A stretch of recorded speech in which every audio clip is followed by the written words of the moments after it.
I'm so glad you were here. This is the continuation of a three-panel thread for American Afterlives, the first of which was a virtual panel, the second of which was earlier this morning, and this will hopefully in some ways be a continuation of the conversation for those of us who are there for both panels, but by all means, it's its own thing. I'm going to hand off now the introduction of the panel theme and the panelists to my colleague, Dr. Susan Ryan, who's been so gracious to agree to chair the panel for the second year in a row. Thank you, Susan.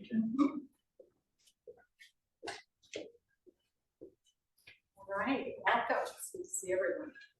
The title of this panel is Getting Critical About Crafting Narratives.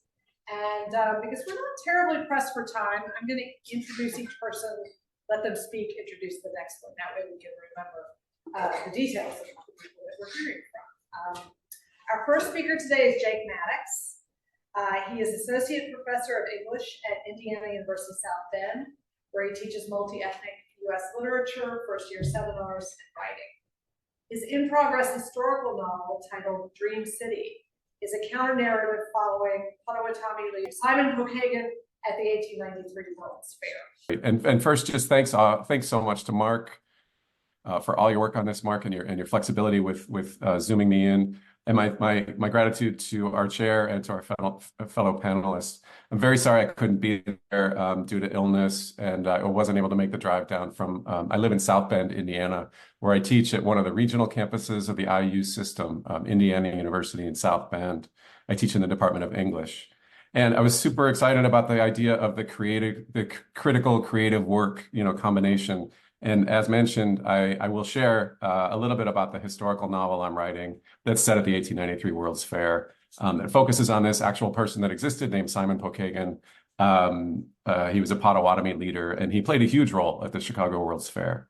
I'll go ahead and I will share my screen and ask if you can see my PowerPoint. Are we seeing it? Yes, great. Yes, yes. All right. Thank you. So here's the title of my talk, and I'll explain that in a minute or two. The quotation is from this novel that sort of really got me inspired about this larger topic, a novel called HHHH, but I'll talk about that in a bit. There are three parts to my talk today. The first, I want to talk about this person actually named Simon Pokagon, this actual person who was at the World's Fair. He's a complicated and contradictory figure that scholars really have wrestled with. And he's very much a literary figure. He wrote a lot after the World's Fair. He was published in a lot of national magazines. He published a novel.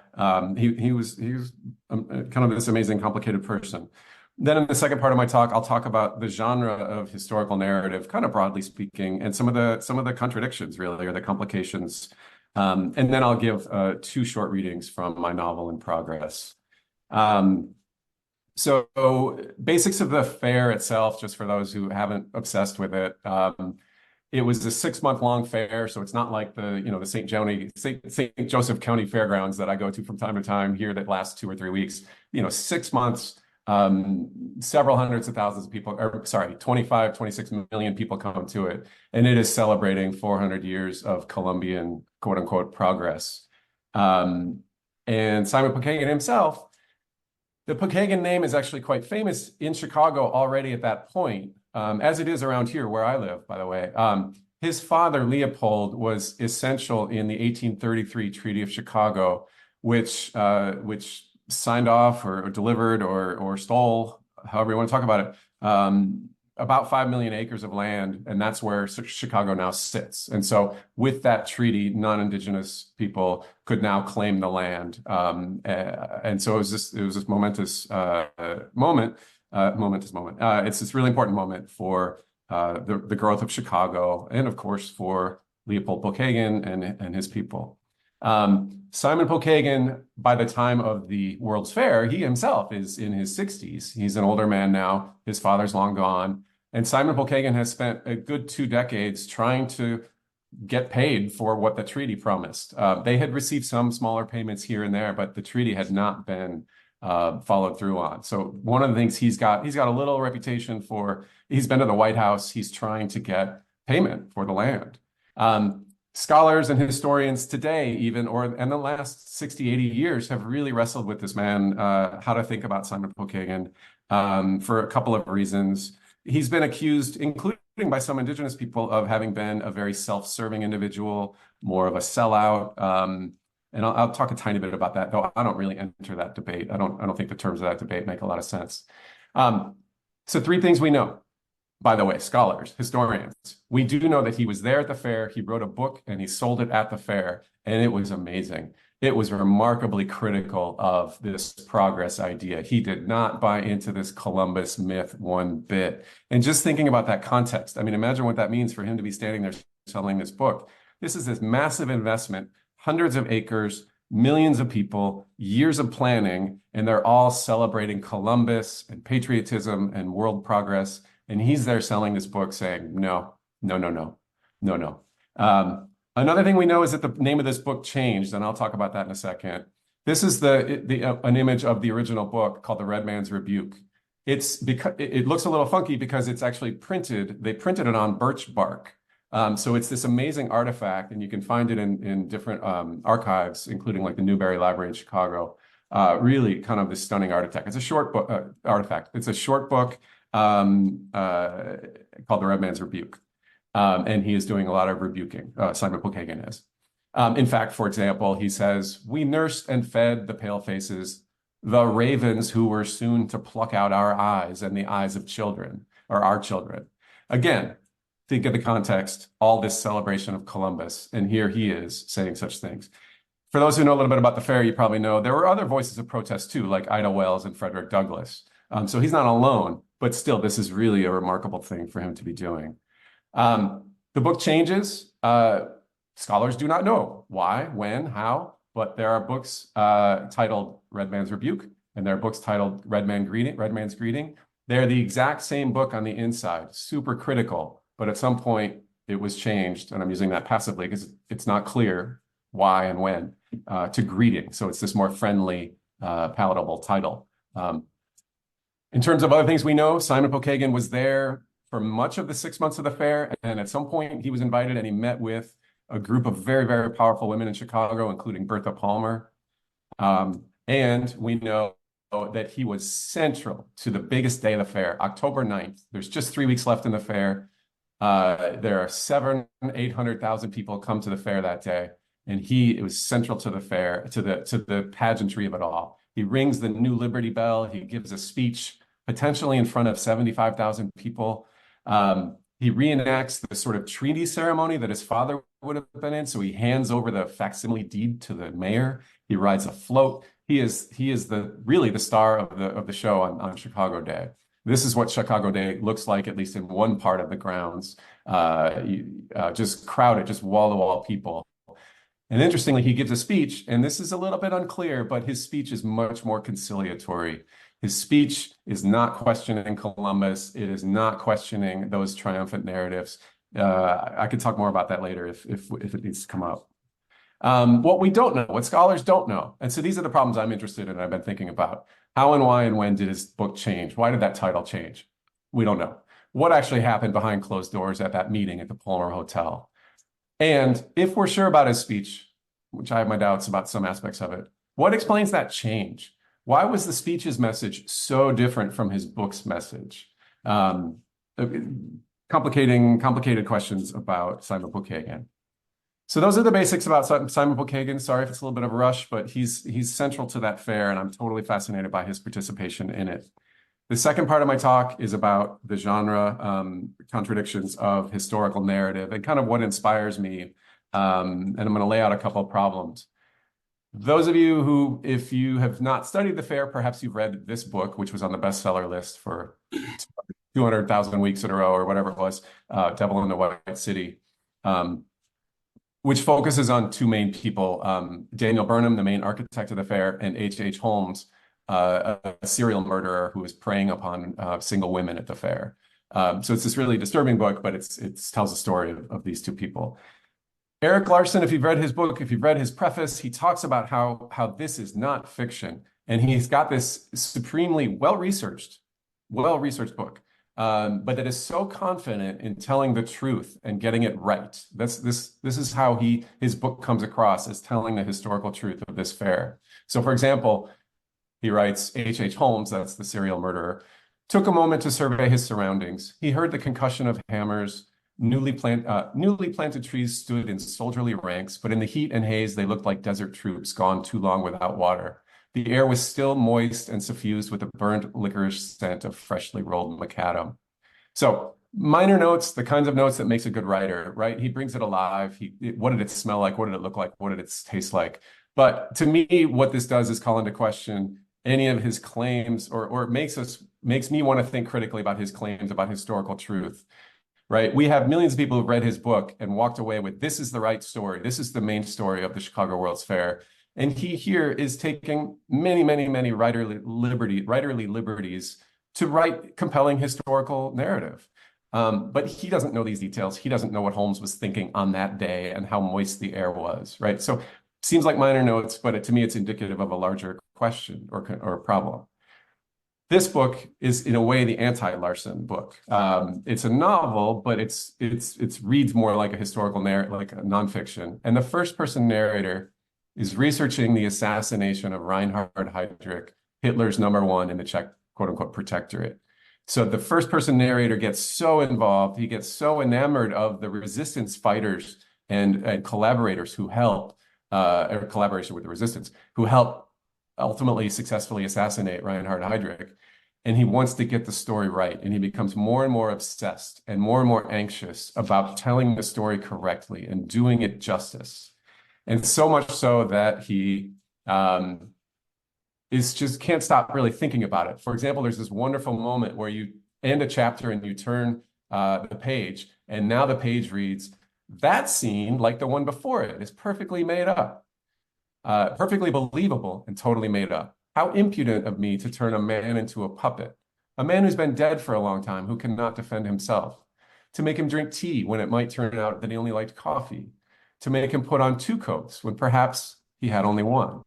I am ashamed of myself.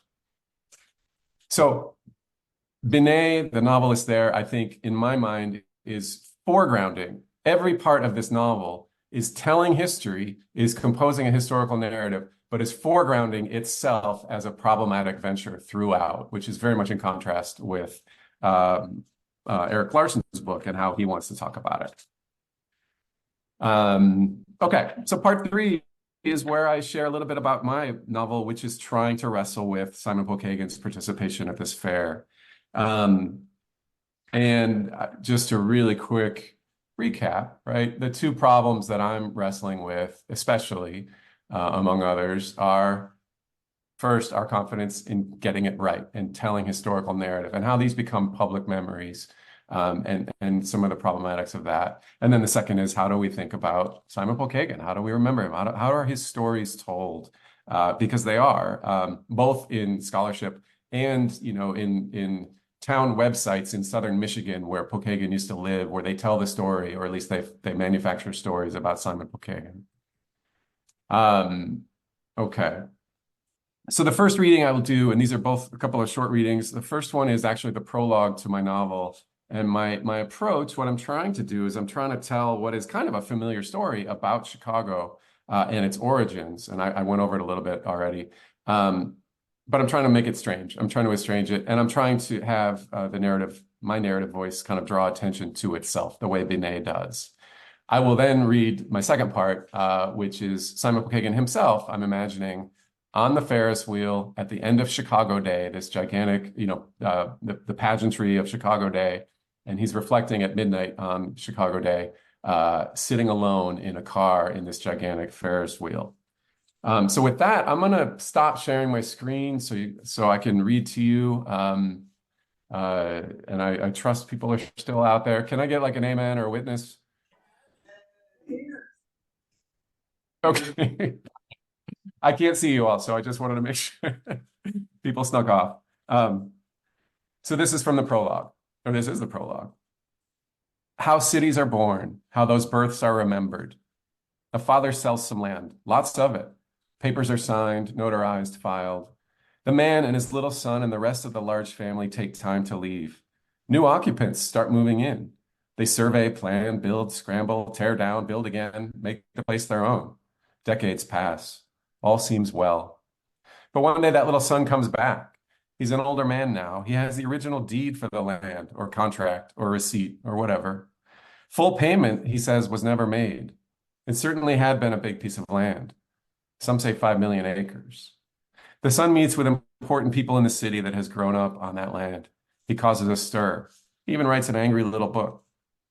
At that moment, however, there's a lot going on in the city. They're hosting a party, much larger than usual. So many anniversaries to celebrate. 20 or so years since they burned their houses and businesses down, but then heroically built them again. 60 years since they heroically made that bargain with the father. 81 years since some of their own heroic and good and innocent relatives were massacred on that very land. Killed, in fact, by members of the father's extended family. In 401 years, they tried to make it 400, but party planning of this size takes time. Since a heroic sailor found this place to begin with, or at least he came close, relatively. People from all over the world join the celebration, which lasts for months. The son is there too, since no one is checking invitations. He's still upset. But months later, by the time the party starts to wind down, he's celebrating with them. Everyone smiles and laughs and claps as they watch him shake hands with the mayor. They dance to the music he makes with the giant bell.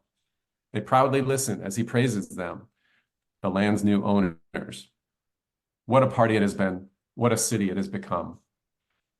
Okay, so that's the end of the prologue, my first reading. My second reading is about the same length. It is from a couple chapters into the novel. I have rotating chapters, each with a perspective of one of the three main characters. Two of them are fictional. I've invented them entirely. And the third is Simon Pokagon. And so Simon is here in this, in the Ferris wheel at the end of the day, alone in his own car. And to be clear, you will hear him playing with some stereotypes and cliches. It might be harder for you to hear it on the fly and realize that's what's happening. But if you hear some things that sound like sort of offensive stereotypes and cliches, he's playing with those in his mind. I'm not just trying to, make those real. Okay. Suspended 265 feet in the air, Simon sees fireworks. Impressive. Hundreds of prismatic fires change colors, illuminate the lakefront. Prismatic fires. He reads that phrase in the Daily Columbian and loved it. A colorful way to end this glorious Chicago day. The World's Fair has but 3 weeks left. It is near midnight. He laughs a little as he thinks about this enormous thing called the Ferris wheel, about language.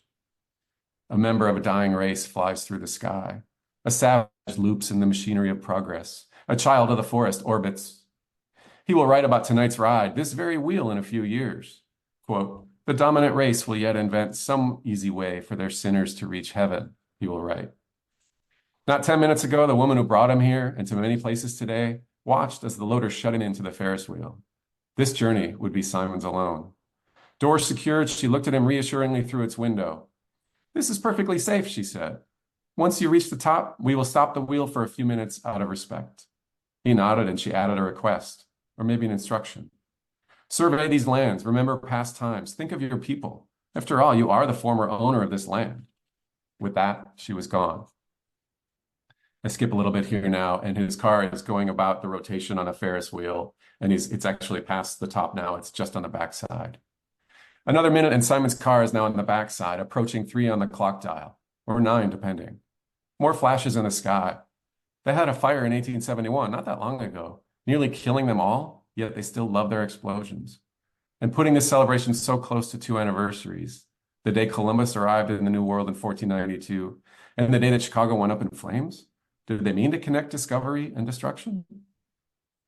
Skipping ahead a little bit too, and this I'll finish up here. Still wrestling with what happened today. Simon was on that stage for a while, and he did ring a bell. He was supposed to ring it 13 times. So many numbers here sacred to somebody. But he lost track, or rather, he was never counting to begin with. And he held that rope and pulled and deafened these people for probably 2 or 3 times that number, maybe more. He knew that everyone on stage had been told, stay until the chief stops ringing the bell. So he also knew just what to do, clinging that pull rope for much longer than anyone wanted. And he'll probably stay on this wheel for who knows how long, more than the usual 2 spins that regular customers get. There's no rush. He won't be around to see what history books might one day say. Plenty will write of the glories and splendor of this fair. But what will be said of Simon, of what happened today? Perhaps his friends will help tell the story. But Simon has lost track of them, and they are far away in space, even in time. Thank you very much.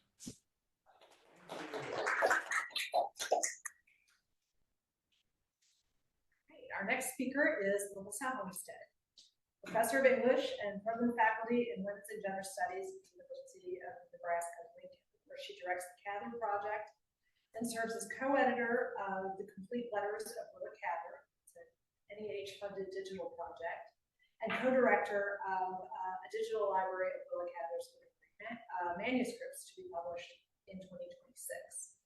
She's the author of The Only Wonderful Things, the creative partnership of Willa Cather and Edith Lewis, which came out from Oxford, UP in 2021, and American Women Authors in Literary Property, which came out from Cambridge in 2005. I aim a little higher with the presses, Melissa, my goodness.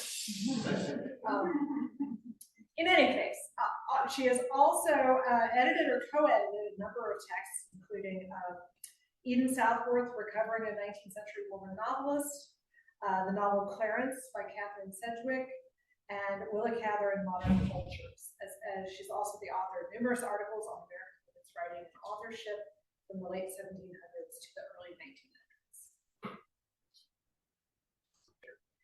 So my paper today is a new sort of hybrid for me.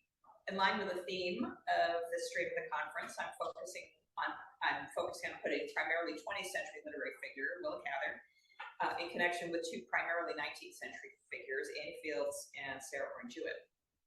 It's not the first time I've done so. The relationship between Cather and Jewett is a primary or secondary subject of 4 scholarly articles I've published in the last decade. And Cather's friendship with Jewett and Fields occupies a key position in the second chapter of my book, The Only Wonderful Things, the creative partnership of Willa Cather and Edith Lewis. However, although I came to refer to that book as a dual biography of Cather and her partner, I only came to thinking of the book as biography very late in the 18-year trajectory from inception to publication. And I remained very cautious in attributing interior thoughts to the two women, which is a common practice by biographers. Late in my process of writing this book, and during a deep pandemic solo dance party in my kitchen, the idea of writing a dual biography of Fields and Jewett came to me. A biography that would be, from the start, researched and written as a biography, and which would have a particular point. What do we mean when we say lost in marriage? I also got to say that Fields and Jewett, there's a huge body of correspondence including between them. That is something that you don't have for Cather and Lewis, so it's a much more natural biographical project. Putting the question of what is a Boston marriage at the center of my project, the title of my still imaginary friend is Lost in Marriage, The Lives and Partnership of Annie Adams Fields and Orne Jewett. Scholars have generally understood the category of Boston marriage to be quite narrow in terms of class, race, and region. Educated and elite white women in New England living together in committed relationships in the 19th century. They have understood it to be a category of relationship between two women that was superseded by the category of lesbian and the rise of sexology in the late 19th century.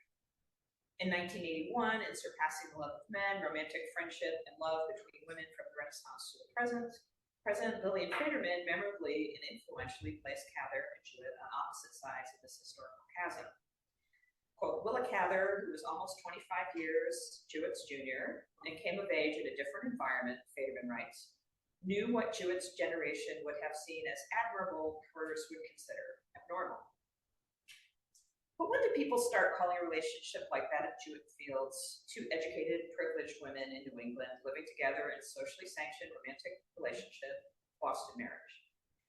Sometimes the idiom is attributed to Henry James in his novel The Bostonians. However, Olive Chancellor and Verena Tarrant are never referred to as being in a Boston marriage. Rather, they're collectively referred to as the Bostonians.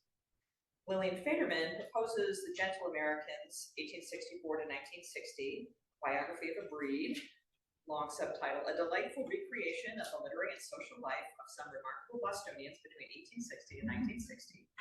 A 1965 book by Helen Howe, daughter of Emmy Wolfe Howe, who served as Fields' executor. So Federman identifies that as the first use of the term in print, and in which context the term is applied specifically to the relationship between Fields and Jewett.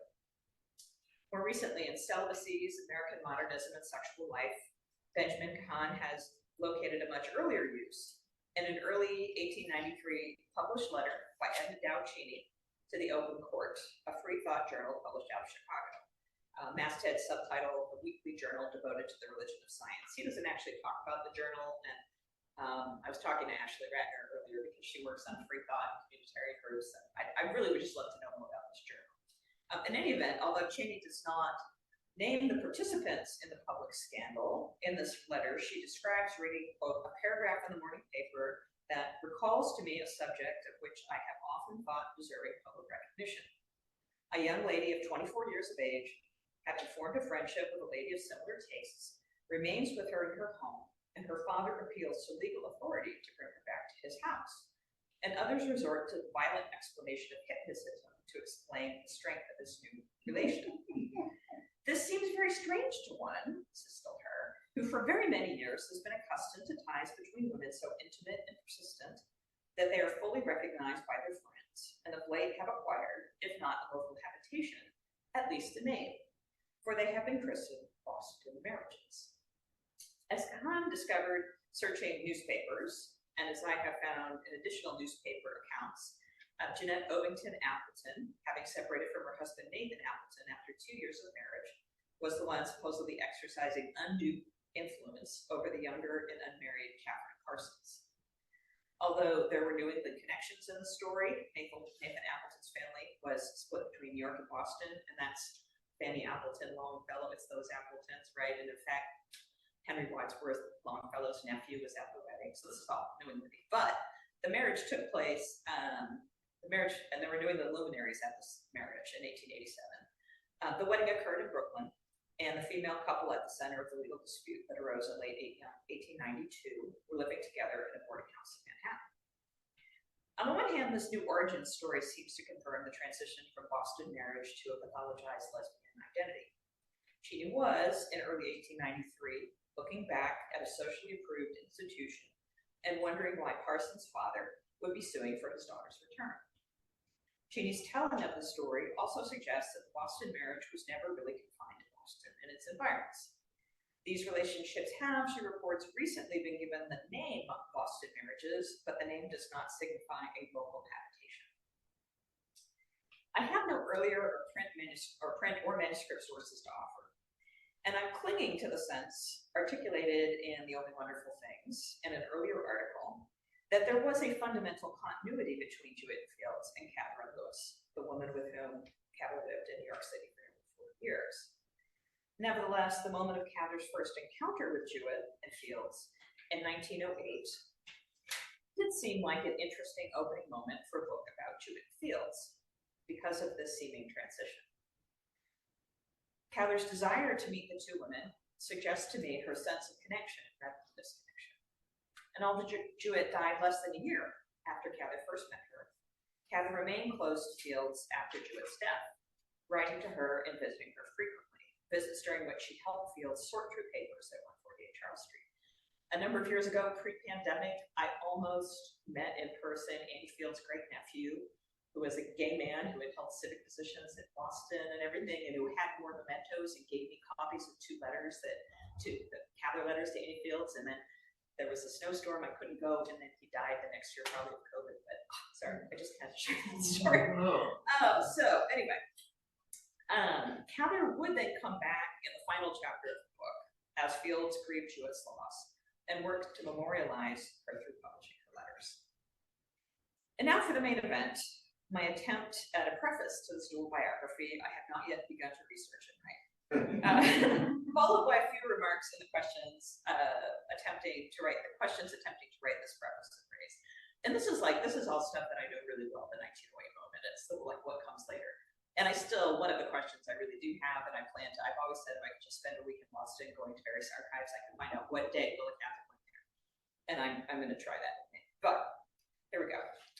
Willa Cather stood nervously on the doorstep of 148 Charles Street as Alice Goldmark Brandeis rang the bell.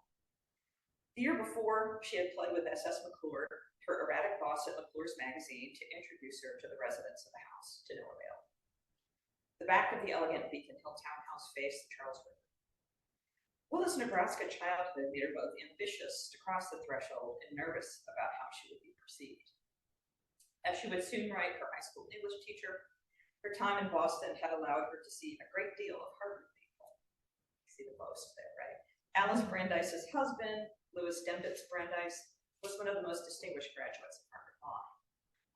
Back in Red Cloud, Willa's father's bookshelves featured little elegant volumes of blue and gold bindings by Nathaniel Hawthorne and Henry Wadsworth Longfellow, published by Tickler and Fields of Boston.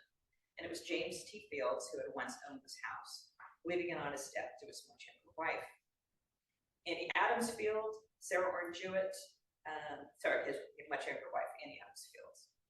Sarah Orne Jewett, who lived there with Annie Fields, was 15 years younger than Annie, but old enough that her face appeared on a card from the game of authors Willa had encountered during her childhood. Willa greatly admired the fiction of Henry James. James had recently been on a lecture tour of the United States, and Charles Scribner's Sons was reissuing a deluxe collected edition of his works, with his prose thoroughly revised and accompanied by ponderous prefaces. It was too expensive for Willa to purchase. Ultimately, James would omit his 1886 novel, Bostonians, from what came to be known as the New York edition. If Willa read this novel, she would already know what to expect when she entered 148 Charles Street. When Basil Ransom is invited to dine at the home of his cousin, Olive Chancellor is left alone in one parlor and, quote, wandered to the window at the back where there was a view of the water. As Chancellor, having the good fortune to dwell on that side of Charles Street towards which, in the rear, the afternoon sun slants redly from a horizon indented at empty intervals with wooden spires, the masts of lonely boats, the chimneys of dirty work over a brackish expanse of anomalous character, which is too big for a river and too small for a bay. He thought this prospect from a city house almost romantic. When Basil turns his attention to the parlor itself, quote, it seemed to him that he had never seen an interior that was so much an interior as this queer corridor-shaped drawing room and his newfound kinswoman. He had never felt himself in the presence of so much organized privacy or of so many objects that spoke of habits and tastes. The general character of the place struck him as Bostonian. This was, in fact, very much what he had supposed Boston to be. He had always heard Boston was a city of culture, and now there was a culture in his chancellor's tables and sofas, and the books that were everywhere, on little shelves like brackets, as if books were a statuette, and the photographs and watercolors that covered the walls, and the curtains that were festooned rather stiffly in the doorways. Basil Ransom, a lawyer from Mississippi who fought on the side of the Confederacy in the Civil War and was struggling to make a living in New York City, is invited to the house of Charles Street, while Willa sought her invitation. Nevertheless, like her fictional counterpart, she was self-conscious about her cultural crudity as compared to the elegant townhouse's owner. Annie Fields was born in Adams, after all, from the same family as the second president of the United States. Willa would later recall, quote, at 148 Charles Street, an American of the Apache period and territory could come to inherit colonial past.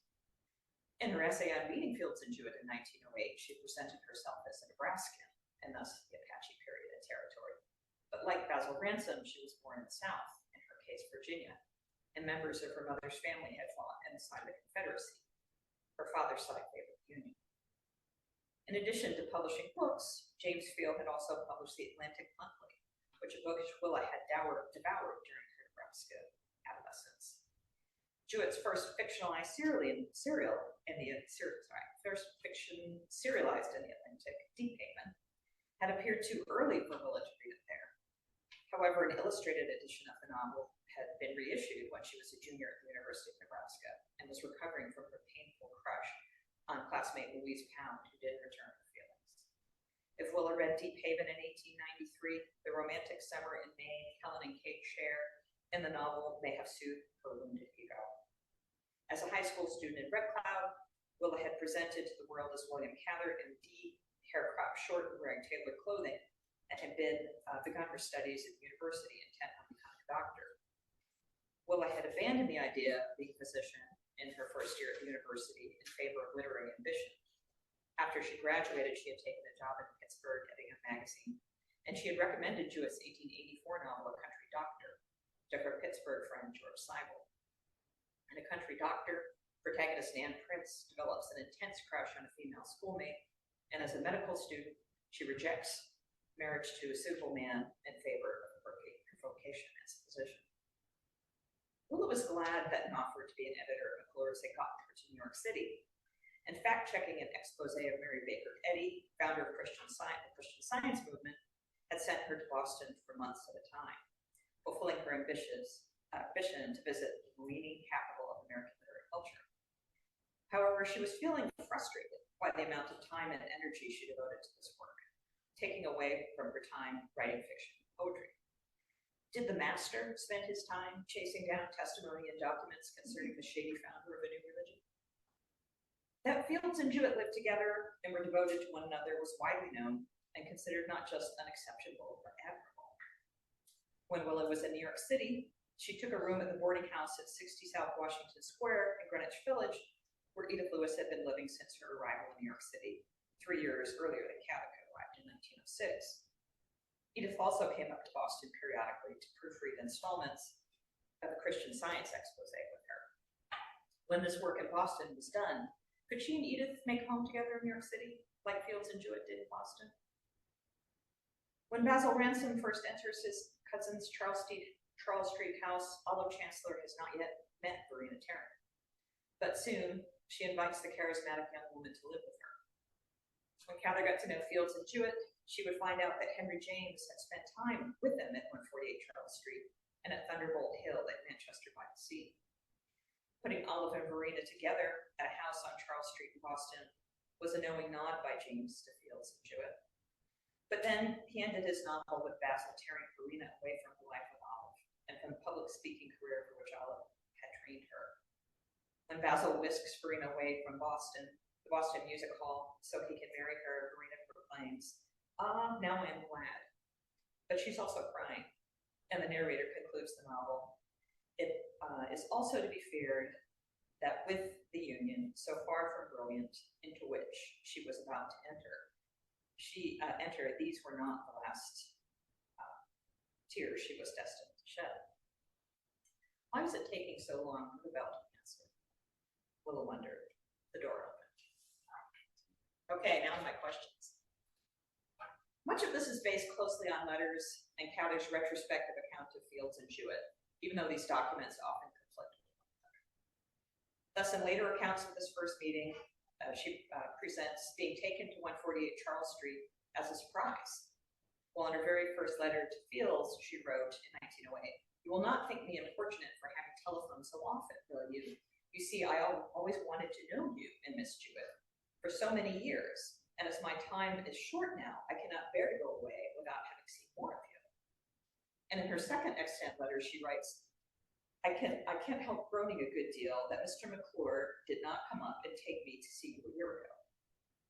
Clearly, she was angling for an invitation and very much wanted to be introduced. Nevertheless, some of my details come from those later accounts. The fact that her father had Tickner and Fields books, I took the liberty of making them blue and gold volumes because she called them small.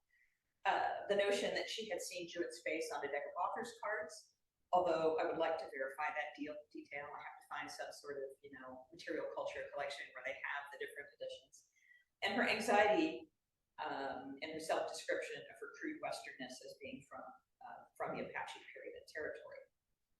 I'm comfortable with resolving those contradictory sources together into a smooth narrative, having worked with and written about them several times in a more scholarly way. But what to do with the Bostonians? I have no documentation that she read it ever, let alone before 1908. It's not mentioned in any extant letter. Among books in a collection known as Willa Cather's Library at the Harry Ransom Center at the University of Texas at Austin, it's really Edith Lewis's library incorporating Willa Cather's library, but there's no copy of the novel. Although there is a copy of the Golden Bowl that Edith Lewis gave her as a Christmas present in 1904. Cather does not mention the novel in any of her voluminous body of literary and cultural criticism published during her Lincoln and Pittsburgh years. There's no 19th century copy of the novel on the shelves of my own library that she might have borrowed and read as a student, although there could have been, certainly. I strongly suspect that she read it. Her admiration for James was at its height in the first decade of the 20th century, and I can't imagine her not seeking it out in a library or a used bookstore. After all, she would soon locate and purchase an 1887 reprinted copy of Jewett's 1883 story collection Made of the Daylight and Friends Ashore to give Edith Lewis as a Christmas present in December 1908. I mean, so if she could find that, she had to be able to find the Bostonians.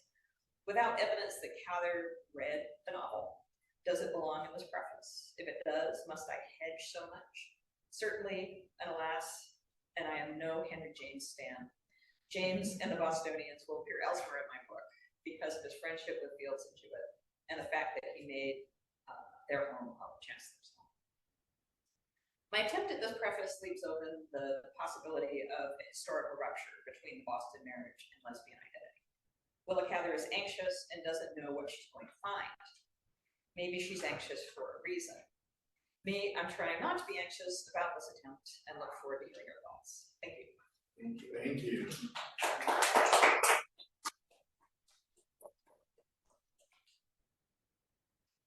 My theory is she had a copy of the Bostonians, and she threw it in the fire because the ending was so infuriating. There's new tricks. That, yeah, no, good. Write that seed. The air was moist. Firecracker. Air was moist, exactly. The licorice smell. All right, our third speaker today is Andrew Thibaudeau. Did I pronounce that right? Thibaudeau. Perfect. A PhD candidate from the University of Kentucky. His research interests are in 19th century American, Gothic, and queer literature. He's currently working on his dissertation, tentatively titled Queer Comforts, Comfort in Queer Space in 19th Century American Literature. Outside the department, he's worked in curriculum publishing for over 7 years and has published several study guides. As a guilty pleasure, he loves superhero films and incorporating them into his teaching. Okay, as a preface, I don't have any really neat excerpt of writing from a cool biography or historical fiction. So this is mostly critical work, but I think there will be pretty significant thematic overlap. Okay. All right. So in April 2022, before we get to Melville, Netflix dropped the first season of Heartstopper, charming coming-of-age dramedy focusing on two teenagers, Charlie, played by Joe Locke, he's the dark-haired one here, and Nick, played by Kit Connor. Charlie, recently having come out as gay, befriends the popular rugby player Nick, who's discovering his own sexuality. Nick struggles to privately come to terms with his bisexuality, but eventually a romance buds between the two. The plot is admittedly very cute, I do recommend it, but I'm more interested in the aftermath of the show. After the series released, while Joe Locke was out as gay like his character, fans and media speculated about Kit Connor's sexuality, many even accusing him of queer baiting. In a horribly ironic repetition of the show's themes, Connor felt pressure to out himself via a since deleted tweet saying, "Back for a minute, I'm bi, congrats for forcing an 18-year-old to out himself. I think some of you missed the point of the show. Bye." Connor's situation is tragic, especially as he felt this pressure amidst his burgeoning fame and, quite simply, growing up. But his situation is not unique. Fans have lobbied for other superstars to out themselves, ostensibly to obviate the harms of queer baiting, with some recent examples being Harry Styles, Cardi B, Billie Eilish, and Joshua Bassett, the latter two subsequently coming out on their own terms. I use the examples of these celebrities for common points of reference, but these pressures are ubiquitous for queer people and non-queer people alike. Someone makes an association between a person and something queer, they produce the pressure for some sort of disclosure. So he dresses really feminine. I wonder if he's gay. What are those scars? Is he trans? Those are, of course, the most invasive of questions, but other seemingly valid questions apply similar pressures. Is Harry Styles wearing a dress on the cover of Vogue an appropriation of queer culture? Doesn't coming out of the closet make life better? I argue that we should reconsider such cultural pressure for clarity of one's queer identity and instead value queer comfort. Attendance to queer comfort, often to the extent of non-disclosure, i.e. staying in the closet, not only protects queer lives, but also creates near infinite possibility of queer identification in personal narratives. To make my arguments, I turn to the comparatively understudied story of Melville, I and My Chimney. I drag us back to the 19th century to consider the afterlife of his short story as extant for the modern moment for several reasons. First, Melville's queer short story was written in 1856, only a couple of decades before the invention of homosexuality in the 1870s and continuing on into the 90s. This story sits in a historical space in which queerness remains relatively undefined, but is also entwining itself with sexual identity. Thus, it's almost at the inverse of our moment in which queerness is disentangling itself from sexual identity, queer having accumulated an extraordinary amount of meaning. I also choose this 19th century short story because it introduces the metaphor of the closet almost a century before its current usage, proving Melville's continued relevance for queer studies.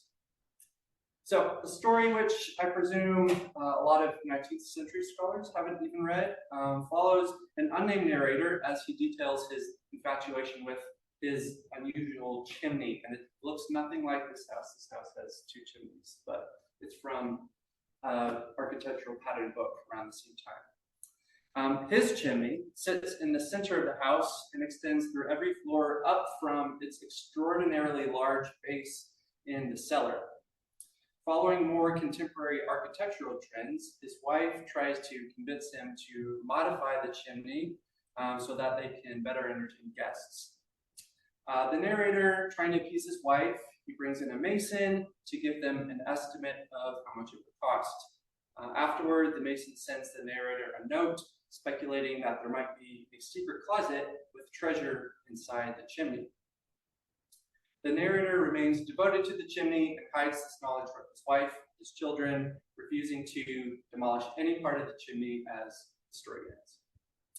While the narrator's devotion to the chimney is queer in the broadest sense, and the architecture of the chimney renders it a queer object, Rasmus Simonson has pinpointed the story's queerness in terms of some non-normative sexuality.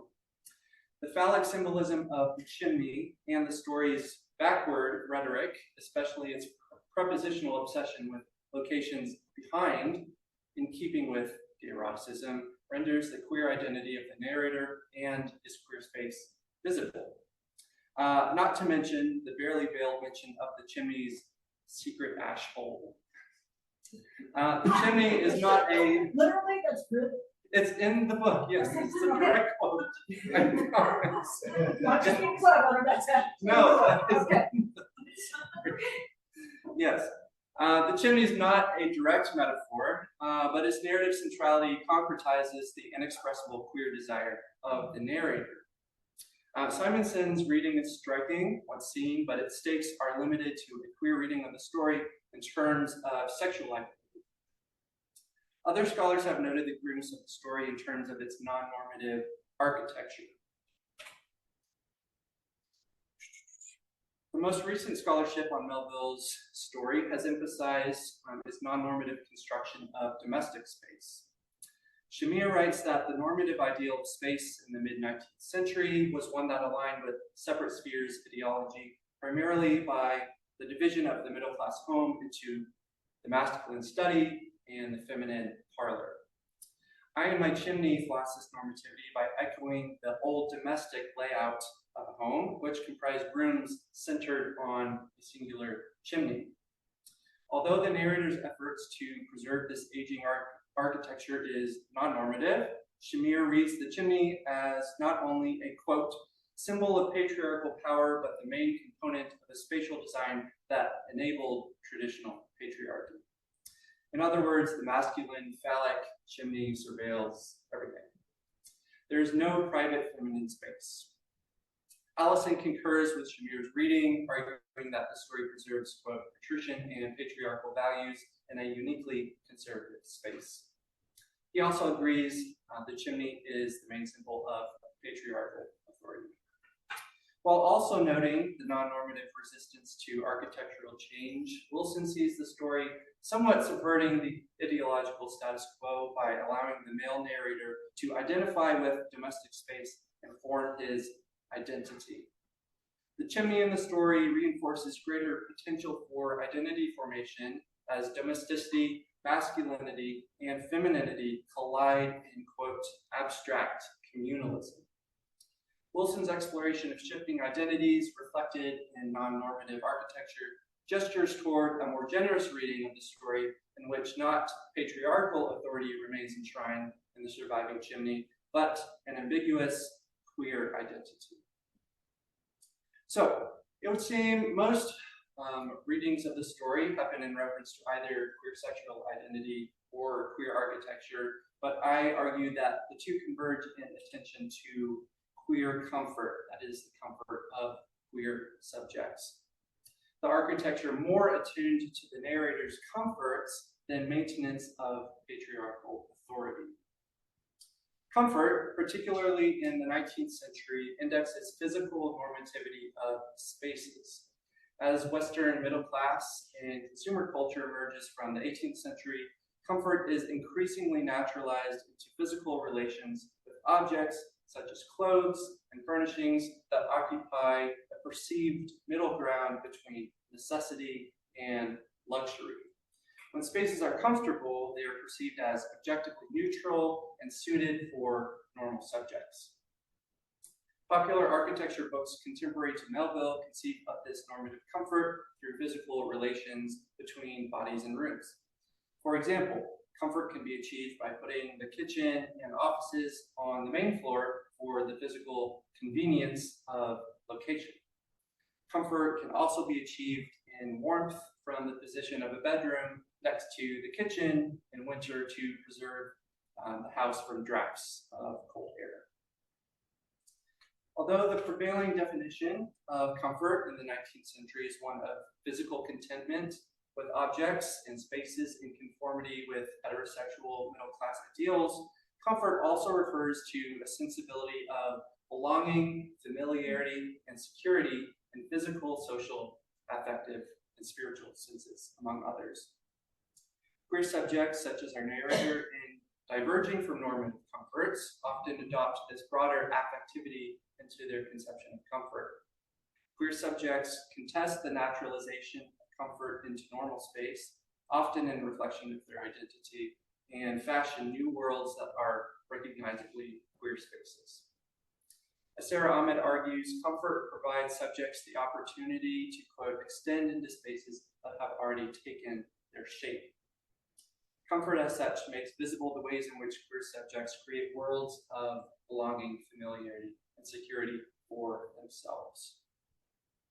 So what does comfort look like for our narrator in our story? The narrator, describing his wife's taxing propensity toward youthful innovation and improvement, limits how this attitude translates into opposition against the chimney. He asks the reader to intervene on his behalf, saying, "Judge how to me, sitting in the comfortable shadow of my chimney, smoking my comfortable pipe, thus in a comfortable sort of not unwelcome, my wife must come. Sometimes it is true with a moral and a calm, but oftener with a breeze and a ruffle." The narrator provides nearly a direct image of his body sinking into a space that was designed for it, a world that he has created for himself as he sits in front of his chimney, aligning with Ahmed's affectively tinged reading of comfort. Notably, the narrator's notion of comfort diverges from the normative comforts of a home, as the comfort he finds in these objects is more than the physical comforts they provide. The, quote, comfortable sort of not unwelcome he sits in clarifies that the chimney and his pipe are comfortable because they provide space away from the unwarrantable vitality of his wife, who threatens to destroy the chimney, the queer object, and the symbol of his queerness. Furthermore, the comfort of the narrator is tied inextricably to the secret closet of the chimney, which the narrator fights to keep closed. Comfort in the narrative appears normatively in some of the physical functions of the house, but it is primarily the feeling of the narrator as he interacts with the space to preserve the ambiguity of his queerness. The narrator vehemently protects the opening of the chimney's closet for fear of making the secret of his chimney known. That is symbolically also making his queerness completely legible. Even once he knows that the secret closet may be able to be accessed without the complete destruction of the chimney, he asks how to get to the secret closet or to have any certainty about it at all without making such fell work with the chimney as to render its set destruction superfluous. The narrator's question is vital, for it asks the reader what it would mean to interrogate the queerness of a reluctant queer subject in order to have any certainty about the dimensions of their queerness. If the interrogation is thorough enough, what would it erode? The narrator echoes this question after his wife chides him for smoking by the chimney. He snaps, quote, "I and my chimney like to have a quiet smoke together, it is true, but we don't like to be called names," end quote. Once the dimensions of his queerness are mocked and pried, he becomes defensive. His reticence to break into the secret closet insulates him from scrutiny, providing him physical and affective comfort as a queer subject. By keeping the narrator in the closet, so to speak, and prioritizing his comfort, the narrative keeps the dimensions of his queerness undisclosed. For the 19th century, this is perhaps a historical and practical necessity. First, in that to disclose such terms, even symbolically through the chimney, would be to endanger the narrator and perhaps the story's publication. And second, in that such terms simply did not exist yet. More importantly, however, to force the narrator out of the closet, or more diegetically, to proclaim precisely what is in the closet, is to limit the story's queerness and to force, in the words of another Melville scholar, Creech, quote, "our conceptual arsenal still too unrefined to catch the nuances of attitude and behavior in the mid-19th century." Melville's secret closet, although its queerness is eerily prescient, is not quite the closet out of which modern queer persons come out. It is not the oppressive space that Jewett conjures in the epistemology of the closet. It is a comfortable space that insulates the narrator's queerness and injects it with endless potential. Melville's narrator treats queerness much as some modern queerness treat the term queer. Butler, quote, affirms the contingency of the term in order that it may take on meanings that cannot now be anticipated by a younger generation whose political vocabulary may very well carry a different set of investments. Aang, Halberstam, and Munoz agree that queer, quote, must never purport to fully describe those it seeks to represent, to keep the term open to continuing critique and definition. This is not to say that overlaying terms such as gay, lesbian, trans, etc. on historical texts is always limited. In fact, doing so allows for personal identification and self-discovery, not to mention the potential of consolidating a fixed political referent. However, the absolute mandate to come out of the closet for queer-coded mainstream artists, to tear into the secret closet of the chimney for a narrator, disrupts the creative and historical contingency of queerness, both as queerness was developing and now as it is expanding. Sometimes the closet is comfortable. Thank you. Thank you. Well, this has been so interesting. Thanks to all of you. We are out of time. Yeah, thank you, everyone.